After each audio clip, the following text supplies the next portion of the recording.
सास का डर। क्या बात है बहू, सोई नहीं? नींद नहीं आई क्या रात में? हाँ नाना माँ जी, मैं सोई थी, बस नहाकर मैंने पूजा कर दी। आपके लिए नाश्ता बना दूं? सास जो बस 2 मिनट पहले सोकर उठी थी। अरे नहीं नहीं, अभी इतनी जल्दी खाना? मैं जरा वॉशरूम जा रही हूँ। सास वॉशरूम से बाहर आती है कि बहू हाथ में चाय लेकर खड़ी होती है। माँ जी चाय। हाँ जरा मुंह तो पोंछ लूं। माँ जी ये लीजिए, मैं पोंछ देती हूँ।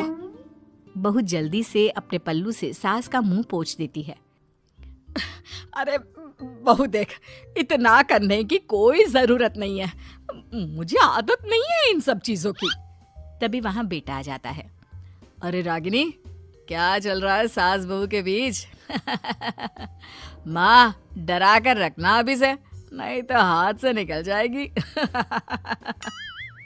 बेटा तो बेचारा मजाक कर रहा था, लेकिन रागिनी को बात दिल पर लग गई। नहीं नहीं, मैं कहीं नहीं निकलूंगी, जाऊंगी भी तो सासू माँ से पूछकर। वैसे आज ना माँ का जन्मदिन है, पर मैंने उन्हें विश तक नहीं किया। माँ जी आप बोलिए तो मैं विश कर दूं? नहीं तो कोई बात नहीं, मैं नहीं करती विश भी माँ को। अरे नहीं नहीं रागिनी, माँ है तेरी, कर दे विश। ठीक है, मैं ना विश करके आती हूँ, तब तक आप चाय पी लीजिए। सास चाय पीते पीते बेटे से कहती है, ये बहुएं ऐसी तो नहीं होती है। मैंने तो हमेशा सासों को बहुओं के नाम पर रोते ही देखा है, लेकिन मेरी बहू ये तो बहुत ही अच्छी है भाई। माँ ज्यादा खुश ना हो, हाथी के दांत खाने के कुछ और दिखाने के कुछ और होते हैं, समझी? हो सकता है आज चिपक चिपक कर तुझे खुश करे, कल को मौका मिलते ही समझदार को इशारा ही काफी है। हाँ बेटा सही बोल रहा है तू, मैं ना इसको टाइट ही रखूंगी, कोई भरोसा नहीं होता ये बहू नाम के प्राणी का। बहू माँ को विश करके खुशी खुशी आती है, सोचती है कि सास के पास बैठूं। वो जैसे ही पास रखी चेयर पर बैठने जाती है कि सास जोर से चिल्लाती है, नीचे नीचे। क्या माँ जी? जमीन में बैठो, हमारे यहाँ सास की बराबरी में नहीं बैठा जाता, जमीन पर बिछा लो कुछ भी। बहू क्या करती, कभी सास को उस पर प्यार भी आता तो वो बेटी की बात को याद कर लेती, और उधर बहू को थोड़ा भी करने का मन करता तो पति की बात याद आती। काश मेरी शादी ही ना हुई होती। अरे कैसी बात कर रही हो, शादी नहीं होती तो मैं कहाँ से मिलता और तुम कहाँ से मिलती मुझे? वैसे ये ख्याल आया क्यों? क्या जिंदगी है, ऐसे ना करो जैसी जी नहीं जा रही है मुझसे। सोच रही हूँ कुछ दिनों के लिए मायके ही चली जाती हूँ। हाँ जाओ, लेकिन माँ से पूछ कर जाना, ठीक है? ना मैं उनसे नहीं पूछूंगी, मना कर दिया तो। वैसे भी मैं अब कुछ दिन आराम करना चाहती हूँ। तभी सास वहां से निकल रही थी, जो अपने बेटे और बहू की बात सुन लेती है। देख रागिनी, माँ को तो तू जानती ही है, कैसी जल्लाद सी है। अरे नई नवेली बहू के साथ ऐसे करते हैं क्या जो वो तेरे साथ करती है? मैंने तो कितनी बार समझाने की कोशिश की कि मेरी बीवी को बख्श दो, लेकिन नहीं। माँ को हैरानी होती है कि आखिर ये उसी की औलाद है जो ऐसी राजनीति सास बहू के बीच खेल रहा है। सास वहां से चली जाती है। रागिनी नहीं मानती तो रागिनी का पति सीधा माँ के पास जाता है और उसे सारी बात बता देता है। देख माँ, ठीक है ना, वो जाना चाहती है तो जाने दे, लेकिन बोल देना कि 2 दिन में वापस आ जाए। अरे बेटा 2 दिन क्यों, जब से शादी हुई है घर में लगी रही है, बच्ची ही तो है, जाने दो जब तक मन है। अरे कैसी बात कर रही है माँ, घर की बहू को ज्यादा छूट दोगी तो हाथ से निकल जाएगी। हाँ, सास मन में सोचती है, वाह बेटा मुझसे ही चालाकी, तेरी माँ हूं मैं, अब देख कैसे मजा चखाती हूँ।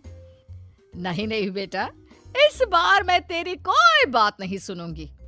वैसे भी तेरे बोलने पर अब तक बहू के साथ बहुत कुछ गलत कर दिया है मैंने। बहू भी सास और पति की बात सुन रही होती है। मेरे कहने पर? वाह माँ वाह, मैंने तो तेरे भले के लिए कहा था, और माँ वो नहीं रहेगी तो घर का काम तुझे करना पड़ेगा। सास है तू, भूल गई क्या? मुझे ये नहीं पता कि मैं सास हूँ या नहीं, पर तेरी माँ जरूर हूँ। याद है मुझे बहू मेरा कितना ख्याल रखा करती थी, लेकिन तेरे भड़काने पर मैंने मासूम बच्ची के साथ क्या क्या किया। और रहा सवाल काम का, तो कौन सा तेरे बचपन से वो पाल रही है तुझे? मैं ही तो खाना बनाती थी ना। तू ना घर की ज्यादा चिंता मत कर बेटा। बहू सास के पास आती है और मायके जाने के लिए पूछती है। हाँ हाँ जा बहू, और जितनी मर्जी उतना रह ले। मन भर जाए तो अपने घर वापस आ जाना, ठीक है? पास खड़े पति को न जाने क्या सोचता है। हाँ हाँ माँ आ जाएगी। तू तो ऐसे बोल रही है जैसे वो कभी आएगी ही नहीं। वैसे तेरे तो अब मजे है। क्यों क्यों ऐसा क्या बहू मेरा चैन छीन रही थी? वैसे तुझे हो क्या गया है बेटा? तेरी बात तो मेरी समझ में ही नहीं आ रही। अरे जाना है तो तू भी चला जा बहू के साथ। नहीं नहीं, मैं अकेले ही जाऊंगी। मुझे नहीं चाहिए ये, बिल्कुल नहीं। मैं जा रही हूँ। देखा माँ कैसे बोल रही है ये। अरे जाने दे बेटा, कोई बात नहीं। अकेले जाने का मन है तो जाने दे, जा बेटी। वैसे भी इसके बोलने पर मैंने बड़े गलत व्यवहार किए तेरे साथ। मैं ना ऐसी सास नहीं हूँ। तू जा। मैं तो सोच रही थी कि तुझे भी आराम की जरूरत है, और इस घर में तो तू कभी चैन से रह ही नहीं पाएगी। हाँ माँ जी, आज तक तो सास बहू की पॉलिटिक्स सुनी थी, लेकिन ये बेटे और पति की राजनीति समझ में नहीं आ रही। अरे कैसी बात कर रही हो रागिनी? मैंने क्या कर दिया? क्या कर दिया? वो तो छोड़ ही दे बेटा, क्योंकि हम दोनों समझ गए हैं। लेकिन सवाल ये है कि क्यों किया? हाँ और क्या, हर कोई घर में शांति चाहता है, माँ और बीवी के बीच में तालमेल चाहता है, लेकिन आप? हाँ बेटा, बहू तो बेटी की तरह रह रही थी और मैं माँ की तरह। फिर तूने क्यों आग लगा दी दोनों के बीच? वो तो अच्छा है कि मैंने तेरी और बहू की बात सुन ली, तो तेरा असली चेहरा सामने आ गया। देखिए, अब तुम लोगों के आगे मेरी हकीकत सामने आ ही गई है तो मैं बता देता हूँ। वो क्या है ना, मुझे डर लगता था कि ये रागिनी अपनी अच्छाई से तुझे मुझसे छीन ना ले। तुझे बेटी का शौक भी था। बहू में तुझे बेटी मिल जाती तो मुझे कम प्यार करती, और उससे ज्यादा, बस इसीलिए। वाह, आपका डर मेरी जिंदगी नर्क बना रहा था। मैं तो चली गोवा रिलैक्स करने। सासू माँ, 2 टिकट है, चले क्या?